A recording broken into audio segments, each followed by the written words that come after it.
Hello friends, ഇന്നത്തെ recipe കപ്പളങ്ങ വെച്ചുള്ളൊരു നല്ലൊരു side dish റെസിപ്പിയാണ്.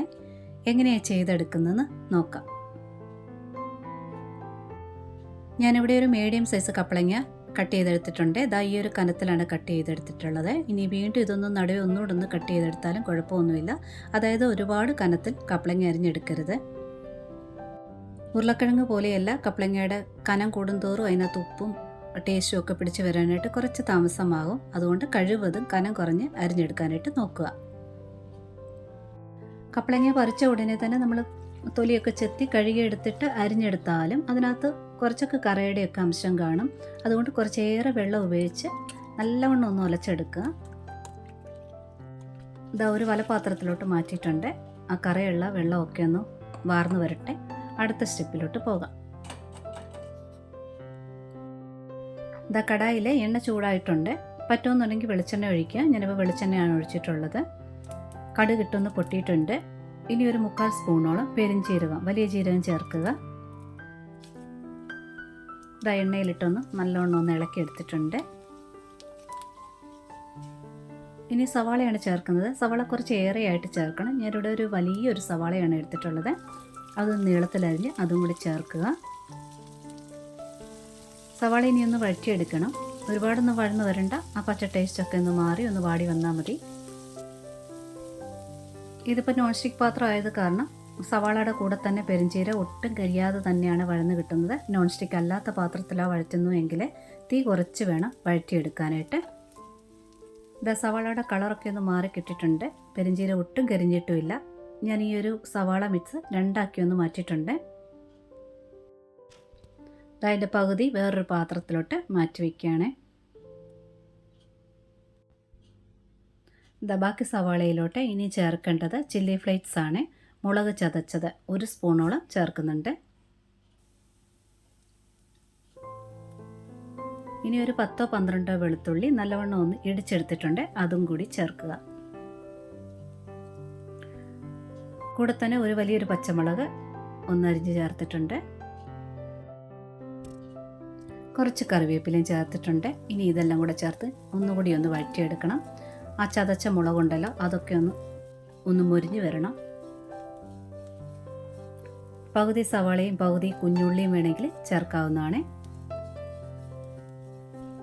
മുളകൊക്കെ ഒന്ന് മുരിഞ്ഞ് വന്നിട്ടുണ്ട്. ഇനി ഇതിലോട്ട് ചേർക്കേണ്ടത് കപ്പളങ്ങയാണ്. വെള്ളമൊക്കെ നല്ലോണം വാർന്നിട്ടുണ്ട്. അതോടെ ചേർക്കുക. ഇനി ഒരല്പം മഞ്ഞൾപ്പൊടി ചേർക്കുക. ഒരല്പം കാശ്മീരി മുളക് പൊടിയാണ് ചേർത്തത്. മഞ്ഞൾപ്പൊടി തന്നെയാണെങ്കിൽ ഈ ഡിഷ് ഒരു മഞ്ഞ കളറിലിരിക്കും. മുളക് പൊടിയുടെ ചേർക്കുന്നത് കാരണം ഒരു ഓറഞ്ച് ചേർന്നൊരു മഞ്ഞ കളർ കിട്ടും. ഇതെല്ലാം കൂടെ നല്ലവണ്ണം ഒന്ന് മിക്സ് ചെയ്തെടുക്കണം.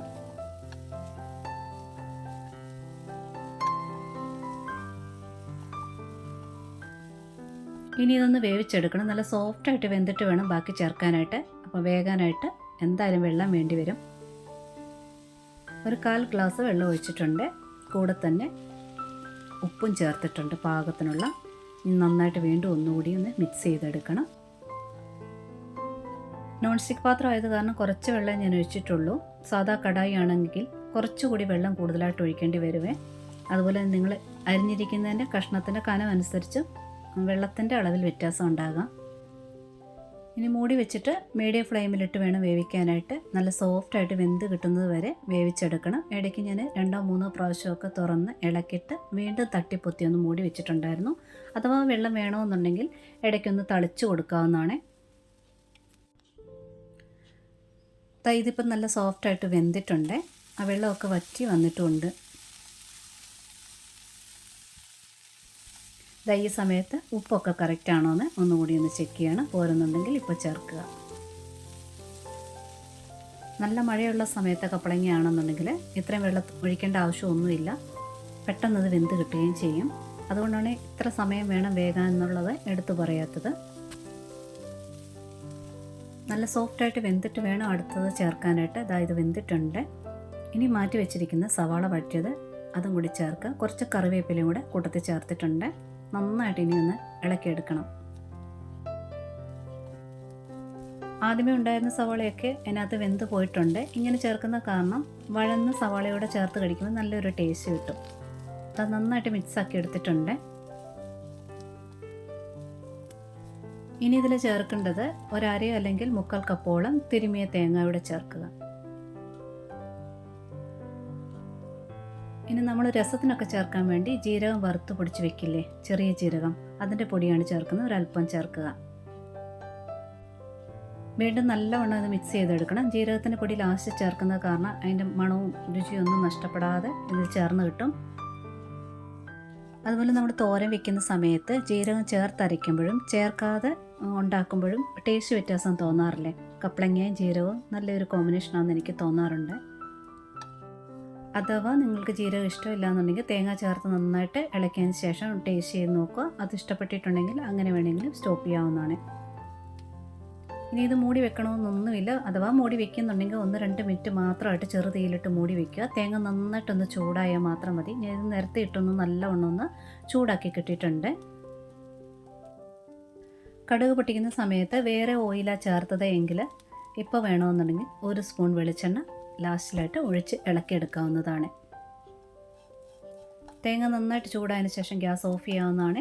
ട്രൈ ചെയ്ത് നോക്കുക. ഇഷ്ടപ്പെട്ടിട്ടുണ്ടെങ്കിൽ കൂട്ടുകാർക്കൊക്കെ ഷെയർ ചെയ്ത് കൊടുക്കുക. ലൈക്ക്, കമൻറ്റ്, സബ്സ്ക്രൈബും ഒക്കെ തന്ന് സപ്പോർട്ട് ചെയ്യാൻ കൂടി മറന്നുപോലെ. നോട്ടിഫിക്കേഷൻ ബെൽ ബട്ടണിൽ ഓൾ ഓപ്ഷൻ ഒന്ന് ടിക്കാക്കിയിടാനും മറക്കല്ലേ. ഒരുപാട് സ്നേഹത്തോടെ. Thanks for watching.